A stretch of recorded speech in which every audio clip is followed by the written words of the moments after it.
our evolvement, because they say we're all connected. Seems like there's some kind of cosmic crazy glue connecting everything to everything. They started talking about a little something called interstellar interspecies symbiosis. To hold up my end of the conversation, I asked them to elaborate. This led them to the quantum inseparability principle. Every particle affects every other particle everywhere. We all times share the same atoms. That which is above is also in that which is below. What is there is also here.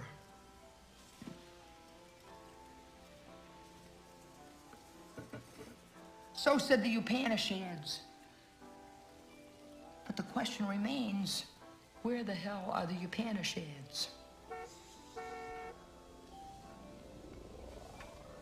Hey, come to think of it, I don't know where Leakey and Larry are either. Ah, here come my space chums late as usual. I got a peak experience planned. Violin concert, all kids. I'm scratching Leakey and Larry since they didn't show. Besides, too many cooks spoil the soup. Soup. This is soup, and this is art. Art, soup, soup, art. I wish to hell they'd get this. Better put up your umbrella hats and follow me.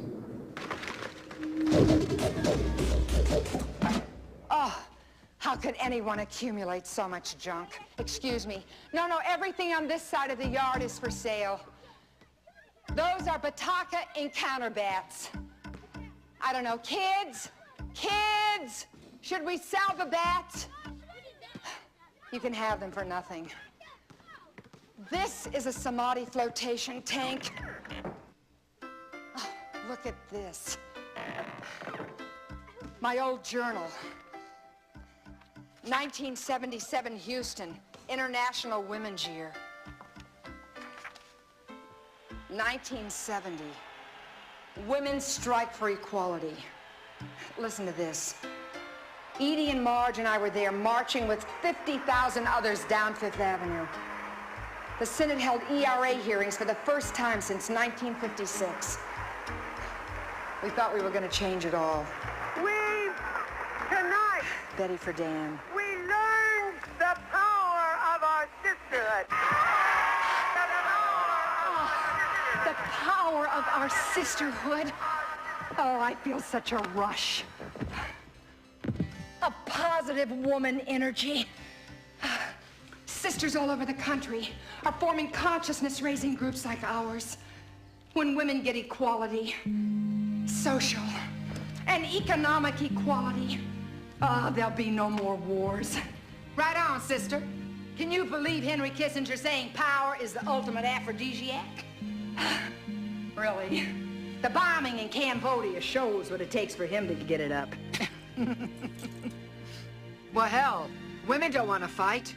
We'd rather sit around in a circle and process, right, Lynn? Oh, Marge, Edie, you're right.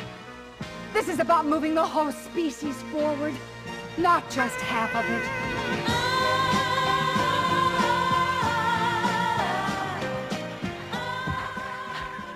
Sisters, progress report.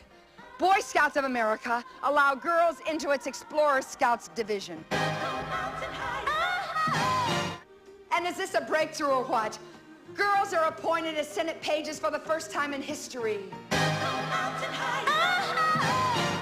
And sisters, I am woman, hear me roar.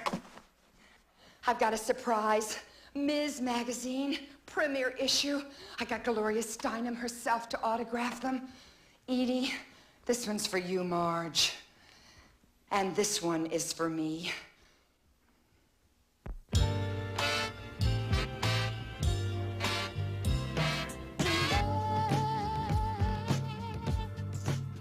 Let's stay together. So, did the sisters see Billie Jean bust Bobby Riggs' chauvinistic butt? Or what?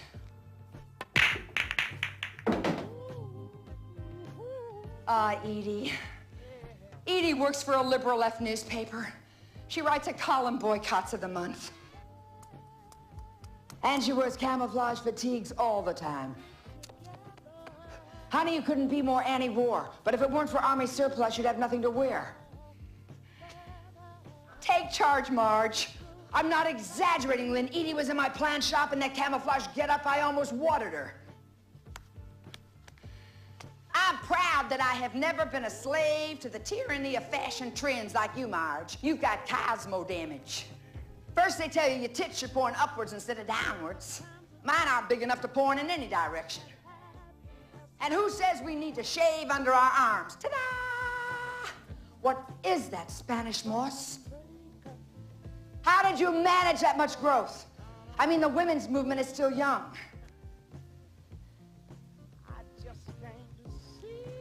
You're plant food, Marge. And a grow light. Edie, hair under the arms. You're probably on some FBI list of the politically dangerous. At least Marge has figured out from those magazines what shaped face she has. So she can apply makeup to overcome flaws. That's what these consciousness-raising self-examinations are all about. I look at myself. I don't see any flaws. E-R-A, E-R-A, E-R-A. What do you want? Quality! Quality. You don't know what the hell you want. We certainly don't want you! Neither do I want you. E-R-A. Look, Edie, what do you want from me? I have marched and rallied till I'm bleary-eyed for Shirley Chisholm, for Bella. I cannot be all things to all people politically and still be Peter's girlfriend. Yes, Edie, yes, Peter is suppressive. But no more so than you. I wish I'd said. Okay, doctor. Gestalt therapy is new to me. In this chair, I role-play Peter, right? In this chair, I role-play myself. And in that chair, you role-play the doctor. Peter, I am sick of this suppressive, you do as I say, macho number you have been putting me through. Now I'm me. Oh, no, I'm Peter. And I'd like just a glimpse of the nurturant female you and your butch rad femme friends harp on so much about. I want a woman, not a feminist. Aha, all it is with you is sex, sex, sex. And all it is with you is sex, sex, sexual politics. I have had it. I don't know how it happened, but somehow I had just walked out on myself. She was a big, tough woman, the first to come along, that showed me being female meant you still could be strong. And Oh, excuse me, sister, excuse me. we had to part. I saw Edie at the concert. She was wearing Indian cotton drawstring pants, Birkenstock sandals, and a Women of Color t-shirt. She introduced me to her friend, Pam. Edie was clearly into a new phase, so. And then someone from the women's building came over passing out candles. Janet was a performance artist. She was wearing Indian cotton drawstring pants, Birkenstock sandals, and a Lesbians Ignite t-shirt. She'd made the candles herself, not the usual phallic-shaped. They were formed like a beautiful labia majora. Very nice. The wick Edie pointed out symbolized a tampon string. Oh, maybe it was my breakup with Peter. Or maybe I just felt like widening the parameters of my sexuality.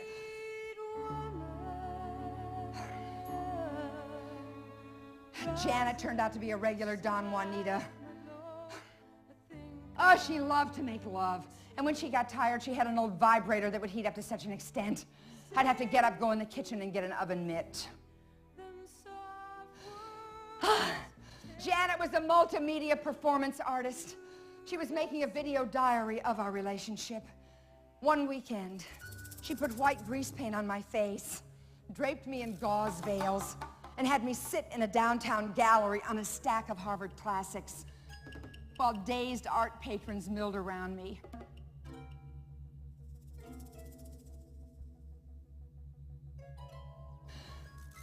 I sat for 40 minutes under the veils. And then Janet's little 5-year-old Agnes came in carrying a candle, which for reasons known only to Janet was burning at both ends. Thank you, Agnes. Agnes, sweetheart! Agnes, step back, step back, step back!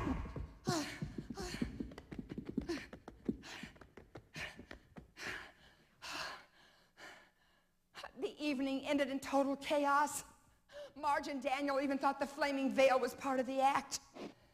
And of course, Janet got the whole thing on video, including our breakup, and I asked her to dub me off a copy.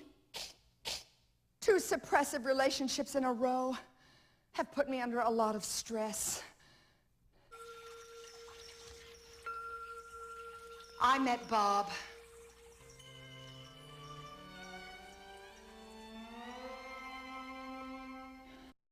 At the TM Center. I was there getting my mantra. He was having his checked. He was wearing Indian cotton drawstring pants, Birkenstock sandals, and a t-shirt that said, "Whales save us." I liked him right off. We split to this vegetarian place nearby.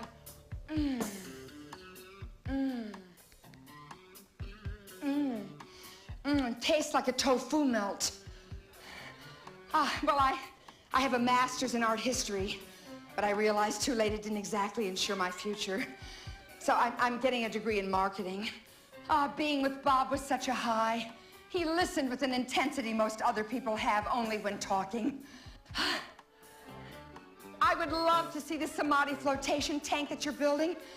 Another time, looks like we have the same taste in bags. I'm due at the rape crisis hotline. And then I split. Oh, my heart was pounding. The herb tea had been caffeine-free. If it wasn't the tea, what was happening to me?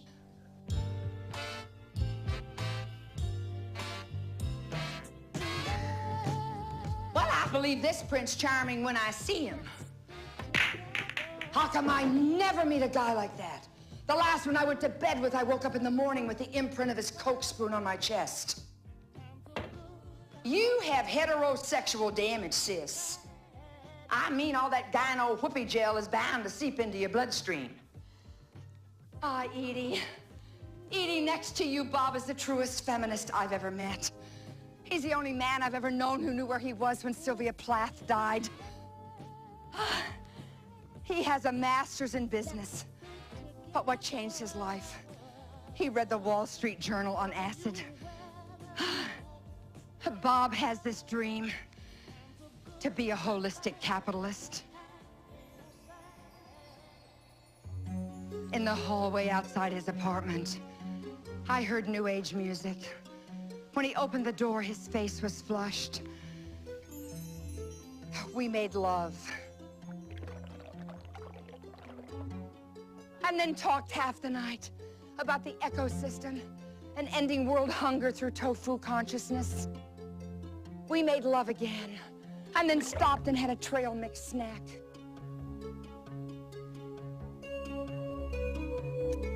We talked until dawn, exchanging Patty Hearst theories. And then we fell asleep. By morning, we were in love. Bob was a dream come true, a new age Ward Cleaver. Ta-da! A contract like the one I have with Pam. Bob and Lynn are gonna sign it over here by the carrot cake. Janet, get this on video. You two make me believe in romance again. Isn't my shop the perfect place for a wedding, Daniel? A metaphor for growth and nurturance. Don't you think so, honey? They look like an organic Ken and Barbie. For our honeymoon, we went on a transformational wilderness backpacking retreat that promised higher consciousness and body